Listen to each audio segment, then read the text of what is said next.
Good morning. This is being recorded on Monday, the 6th in the morning. And I want to focus on the spin-offs off of the war in Ukraine. We all get a lot about the war in Ukraine every day. It is very depressing. It is horrible. But actually, the German chancellor, who some time ago used the word Wende, which is roughly speaking translated into turning point, and said actually Ukraine is a turning point, a Wende. And I would like to talk today about how it is that world affairs in general have been impacted and in very important ways changed due to the war in Ukraine. So let me run down various kinds of categories. First, let's look at Europe. Europe has two organizations, North Atlantic Treaty Organization, NATO, and the European Union. Both of these organizations didn't get terribly much publicity. The European Union did because of Brexit, England leaving, United Kingdom leaving. But NATO was sort of just sitting there because NATO was meant for the members of NATO to exist as a military organization in the event anybody attacked any of the member countries in NATO. But after the end of the Cold War, nobody really believed that there was going to be any kind of conflict or war in Europe. And so the organization sort of was there, but wasn't particularly focused and lost its way to some extent. So then Russia invades Ukraine. Not Crimea, there wasn't much response in Europe after they took over Crimea in 2014, but now that they actually went into the Ukraine. And almost immediately, NATO started having to shore itself up in terms of capacity, armies, looking for the military contributions of all states. You may be aware of that in theory, every member of NATO is supposed to donate 2% of its military budget to NATO. And quite a few countries did that, but quite a few countries also didn't do it. Germany in particular, the biggest economy in Western Europe. But when Ukraine started getting invaded by the Russians, NATO all of a sudden became a more relevant organization, both in terms of its policies, its agendas, its budget, its attempt to get everybody on board. And while the European Union per se doesn't have a military role, it of course has a very important economic role. And one of the spin-offs, quite aside from the military, of the Ukrainian conflict was the energy crisis that it generated. Many of the European countries dependent on energy from Russia, oil pipelines, gas, and so forth.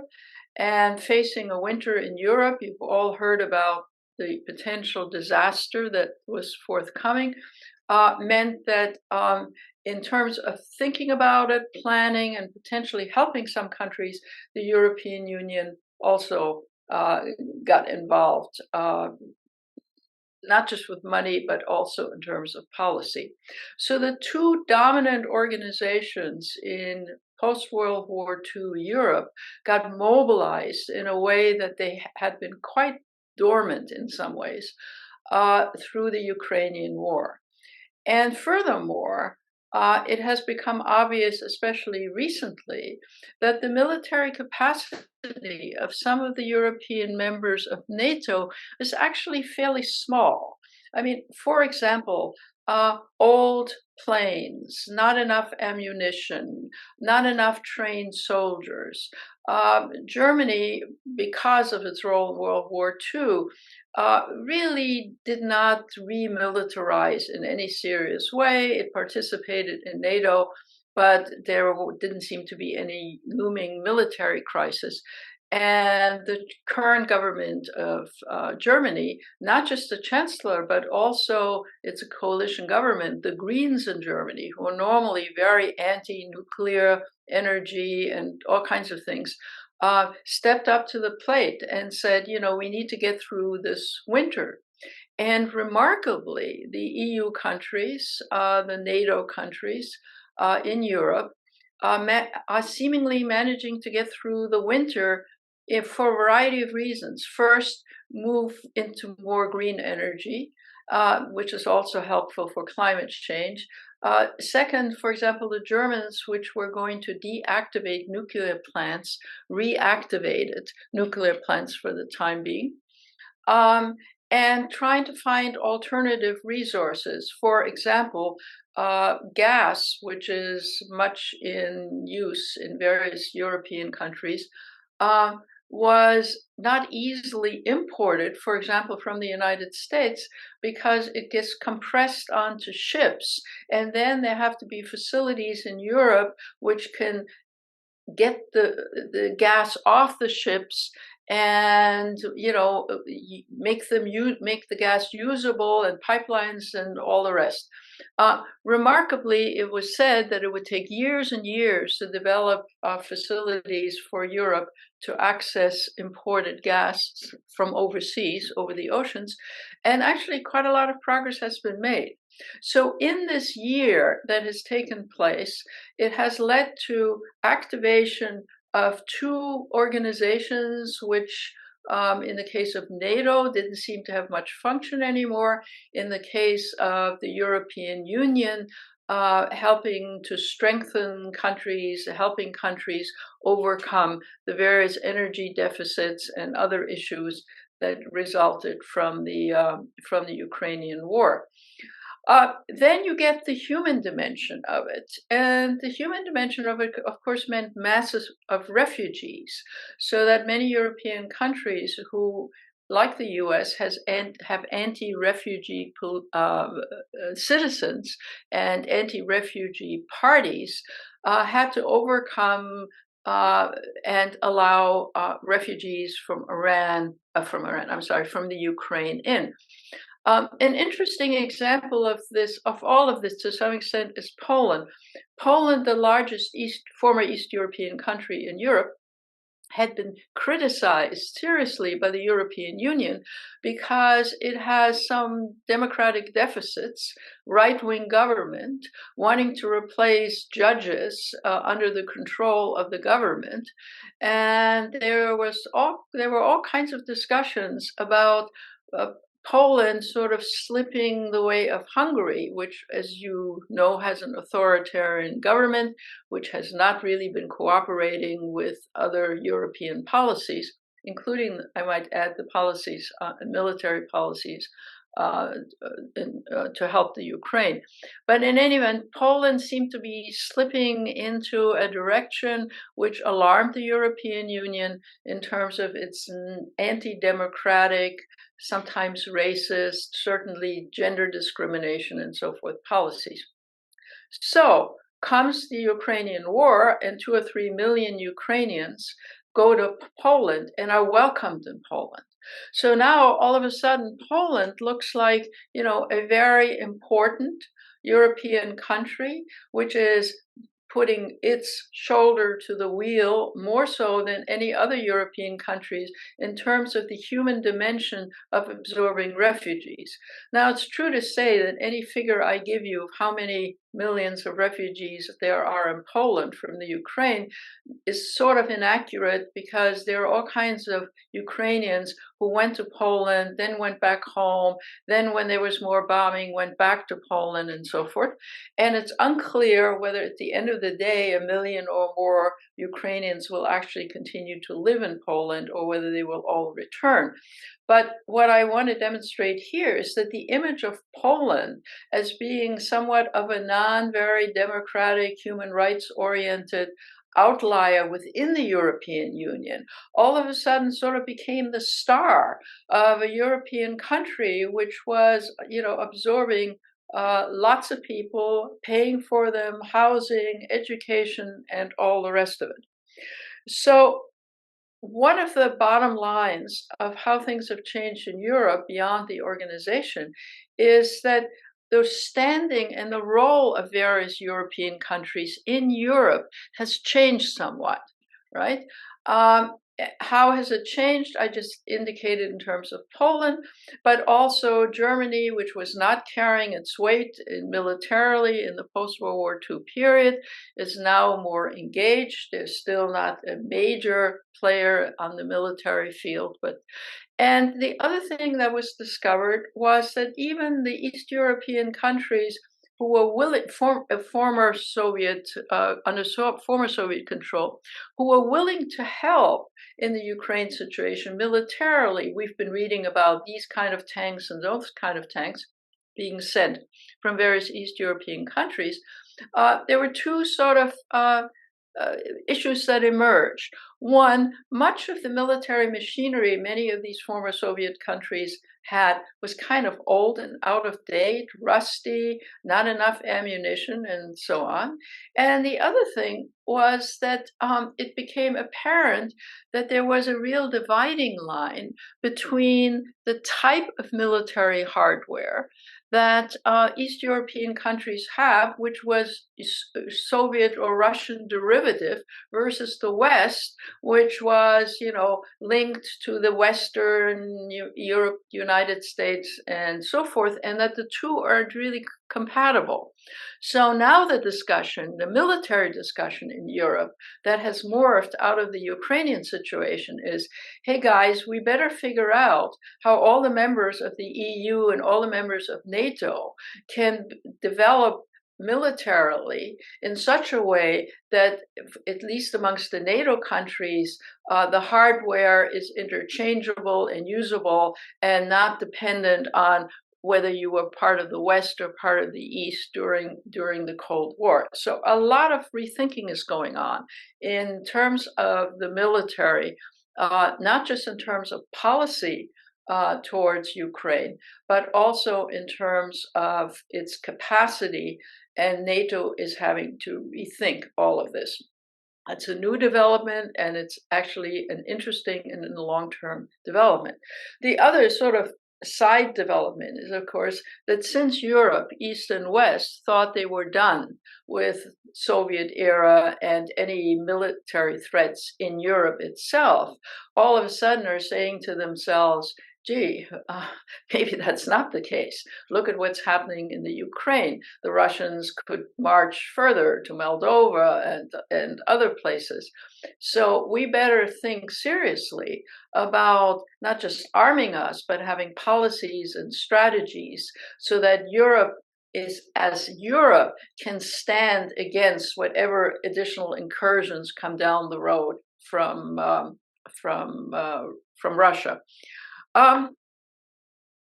I think it's not easily discernible how important it is, whether one thinks it's good, bad, or bad, of a kind of Europe remilitarizing and spending some of its treasures that it wasn't spending on military. And there are lots of theories about if you don't have military know-how, you're not going to be going into conflict, and therefore getting Europe remilitarized in a way that it wasn't after the Second World War might not be a good thing, but it is a thing. Then, if there is, of course, how Europe and the United States and Canada, members of NATO, link into all of this.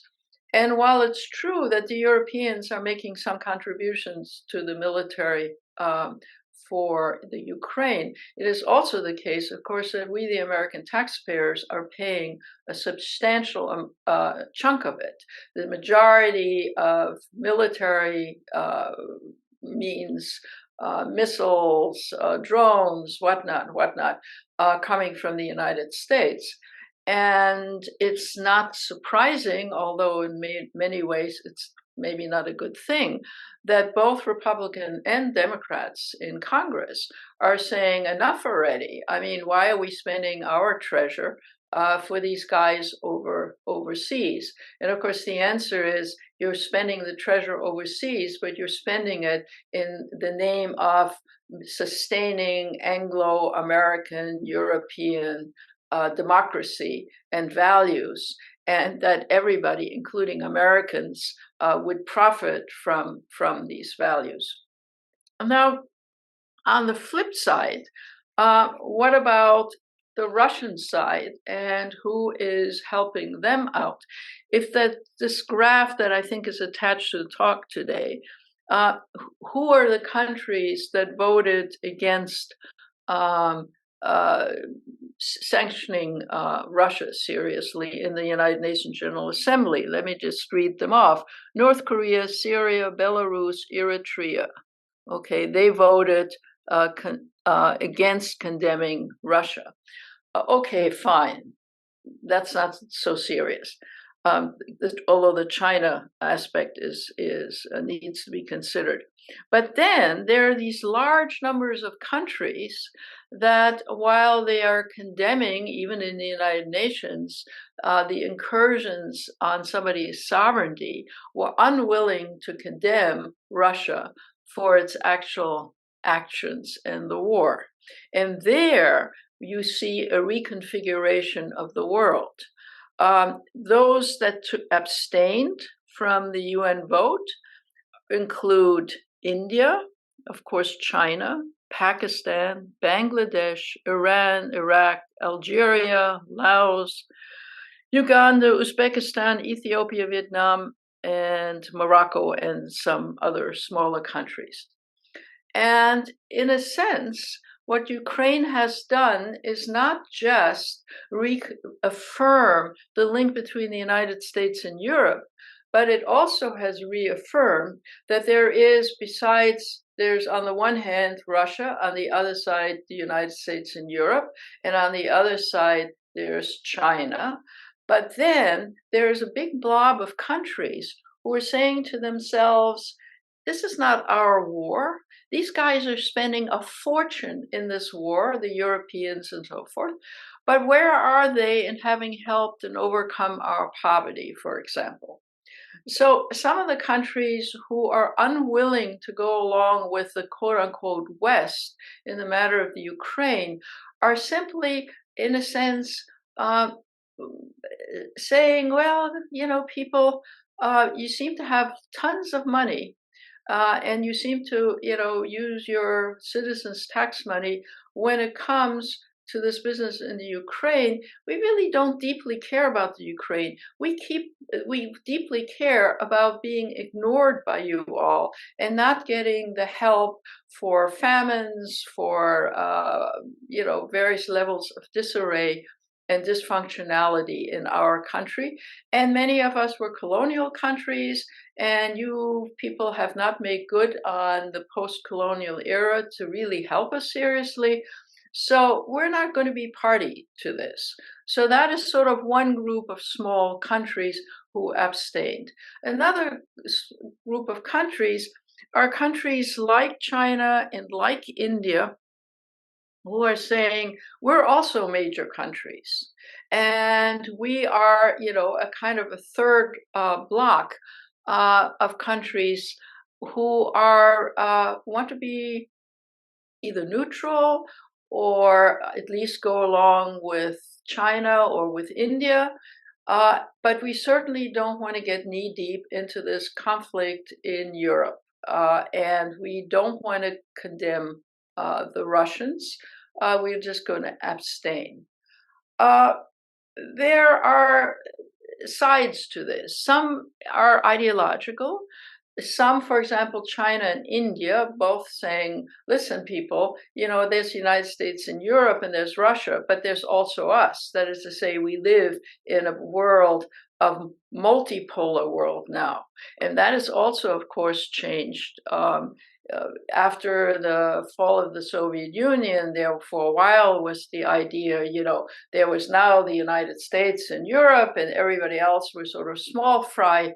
And so we had a unipolar world, right? Everybody sort of focused in circular ways around the United States.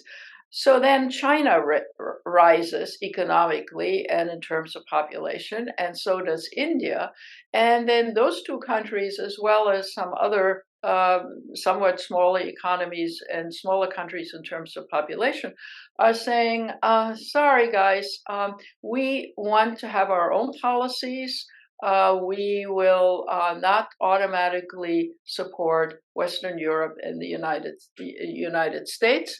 And in the case of China and India, each of them, in a sense, imagining themselves to be another pole. So one of the spin-offs of the Ukrainian war is that we are seriously now again in a multipolar world, which is a lot more complicated than it was in the post-Cold War period. And the other thing is that some small and poor countries are stepping up and saying, we're not going to fall into the trap of supporting the United States and its allies. We are getting help in terms of development assistance, military assistance from Russia or from China, much more so than from the United States and Western Europe. So we're going to support those countries whenever possible. And finally, there's a kind of a third, and let me just add in terms of India. India, quite aside from wanting to play a major role and soon being the most populous country in the world, India also is fairly militarily dependent on Russia because almost all its military hardware is Russian. Okay. And that is also true of some other countries. So in order to know where countries are staying in this post-Ukrainian war era, it helps to know what their linkages are with Russia, and often they are military. And sometimes they're just kind of psychological, historical.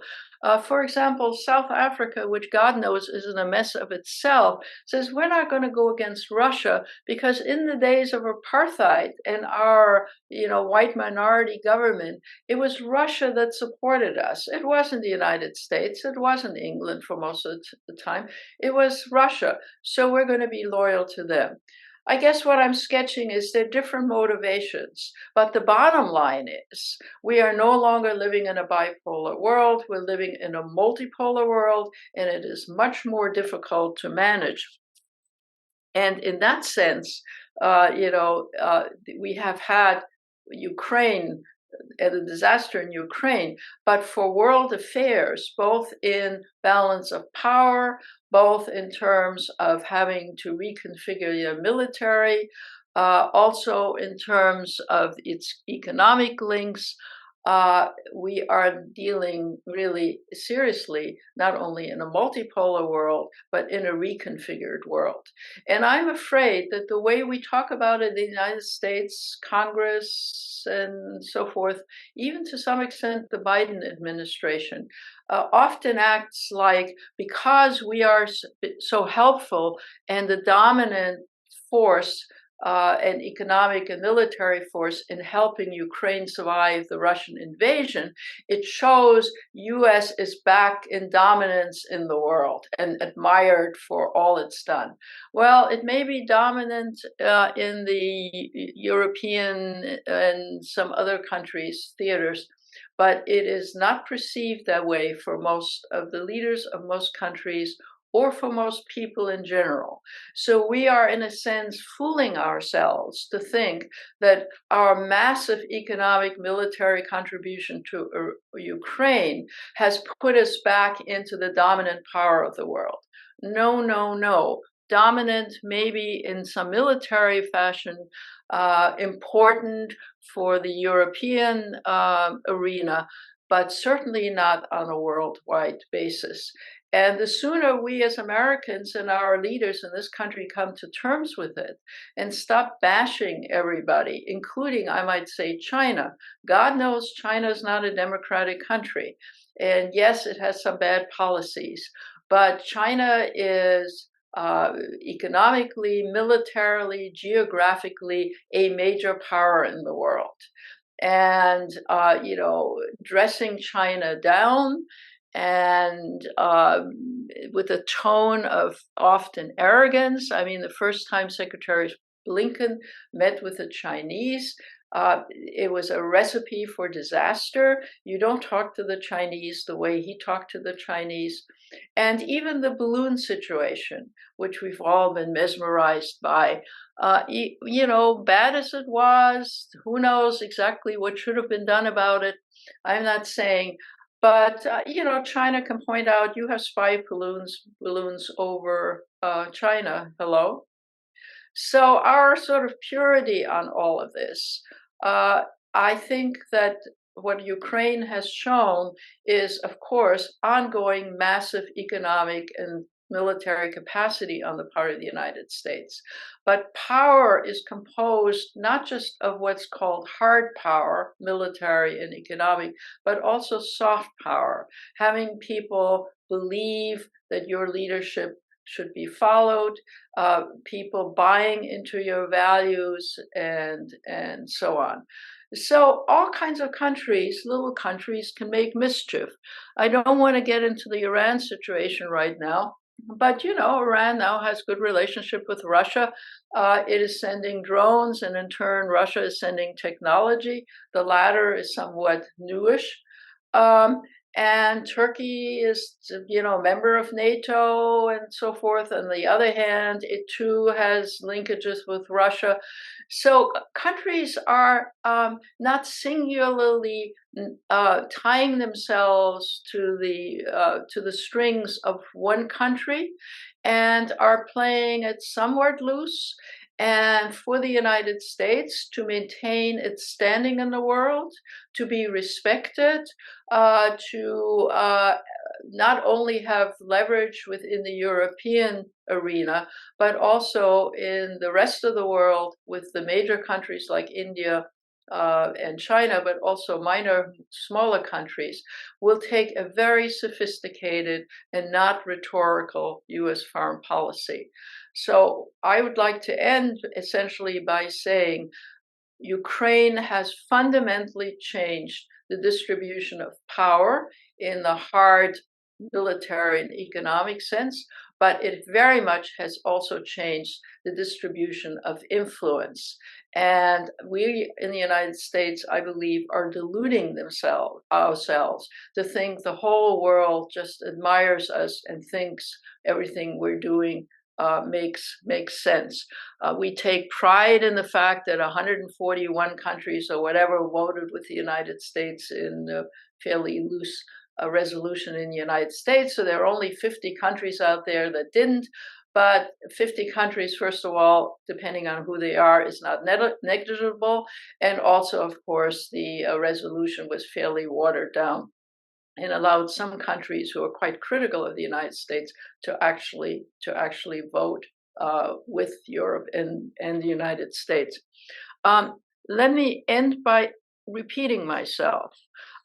My assertion in this talk is that as bad as the situation in the Ukraine is in the Ukraine, history books will record international affairs, alliances, leadership, influence has fundamentally morphed into a new era. And I don't think we as citizens or we as a country have fully appreciated that as yet. Thank you very much. I'll see you in 2 weeks.